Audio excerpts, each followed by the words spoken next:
Olá, meus amados irmãos, meus amigos, que a graça e a paz do Senhor Jesus estejam comigo e com vocês hoje e sempre. Nossa reflexão de hoje está em Mateus, capítulo 6, versículos de 25 a 34. É uma sessão um tanto quanto longa e nós vamos meditando versículo a versículo. Meus amados irmãos, esta passagem é um convite de Jesus a nós descansarmos na providência divina. Descansarmos na providência de Deus. Versículo 25, ele traz duas orientações, dois conselhos. Em primeiro lugar, na parte A do versículo, Jesus diz assim: por isso vos digo, não andeis ansiosos pela vossa vida quanto ao que haveis de comer ou beber. Então Jesus está nos aconselhando a não andarmos ansiosos pela comida e a bebida, duas necessidades básicas do nosso corpo, da nossa vida. E por quê? Jesus usa dois argumentos para nos dar esse conselho. O primeiro argumento está aí no versículo 26. Ele diz: observai as aves do céu, não semeiam, não colhem, nem ajuntam em celeiros, contudo vosso Pai Celeste as sustenta. Porventura não valeis vós muito mais do que as aves? Meus amados irmãos, Jesus está dizendo aqui que Deus nos ama muito mais do que as aves dos céus. Ora, se Deus sustenta assim as aves dos céus, que não trabalham, não colhem, não ajuntam em celeiros, Deus não sustentaria nós, o seu povo, que valemos mais do que as aves dos céus? Esse é o primeiro argumento de Jesus para que nós não ansiamos pela nossa comida nem a bebida. Mas o segundo argumento está aí no versículo 27. Qual de vós, por ansioso que esteja, pode acrescentar um côvado ao curso da sua vida?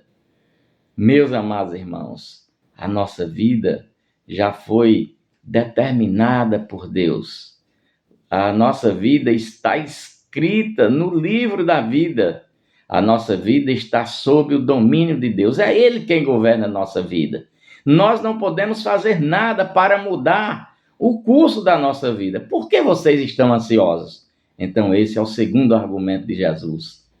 Vocês não podem mudar nada da vida de vocês. Não adianta vocês ficarem ansiosos, nem pelo que haveis de comer, nem pelo de beber. Mas em segundo lugar, na parte B do versículo, Jesus nos aconselha a não andarmos ansiosos pelas necessidades do nosso corpo. Olha o que ele diz na parte B do versículo. Não andeis ansiosos nem pelo vosso corpo, quanto ao que haveis de vestir. Não é a vida mais do que o alimento? E o corpo mais do que as vestes? E ele traz também dois argumentos para nos dar esse conselho. O primeiro argumento está aí no versículo 28. Por que andais ansiosos quanto ao vestuário? Considerai como crescem os lírios do campo. Eles não trabalham, nem fiam. Versículo 29, eu contudo vos afirmo que nem Salomão em toda a sua glória se vestiu como qualquer deles. Ora, se Deus veste assim a erva do campo, que hoje existe e amanhã é lançada no forno, quanto mais a vós outros homens de pequena fé. O que é que Jesus está dizendo? Meus amados irmãos, nós não podemos andar ansiosos pelo que havemos de vestir, porque Deus veste os lírios do campo. Ora, mas se nem Salomão, com toda a sua riqueza, andou tão bonito como os lírios do campo, quanto mais a vós outros. O que é que Jesus está dizendo? Que Deus nos ama muito mais do que Ele ama os lírios do campo. Ele vestiu tão bem os lírios. Ele vai nos vestir também. Mas Jesus aqui traz um segundo argumento. No versículo 32 ele diz: porque os gentios é que procuram todas estas coisas, pois vosso Pai Celeste sabe que necessitais de todas elas. Um segundo argumento de Jesus para que nós não nos preocupemos com o nosso vestir, com o vestir do nosso corpo, é que quem anda assim preocupado, ansioso, são os gentios, aquelas pessoas que não conhecem a Deus, que não conhecem a Jesus, que não professaram ainda a sua fé em Jesus. Elas andam preocupadas, ansiosas. Então nós devemos evitar isso. Nós não devemos nos assemelhar aos gentios. Esse é o argumento de Jesus. Mas, em terceiro lugar, Jesus traz um conselho pertinente para nós. E aqui, para mim, o mais importante. O versículo chave desta passagem, versículo 33. Buscai, pois, em primeiro lugar o seu reino e a sua justiça, e todas estas coisas vos serão acrescentadas. Meus irmãos, o que é buscar o reino de Deus e a sua justiça em primeiro lugar?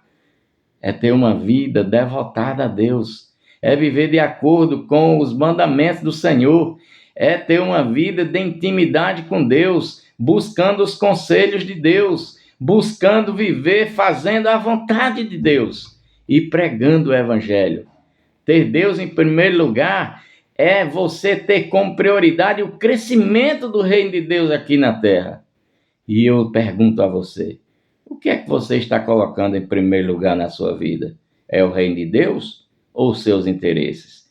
E Jesus completa, arremata, dizendo, no versículo 34, portanto, não vos inquieteis com o dia de amanhã, pois o amanhã trará os seus cuidados. Basta ao seu dia o seu próprio mal.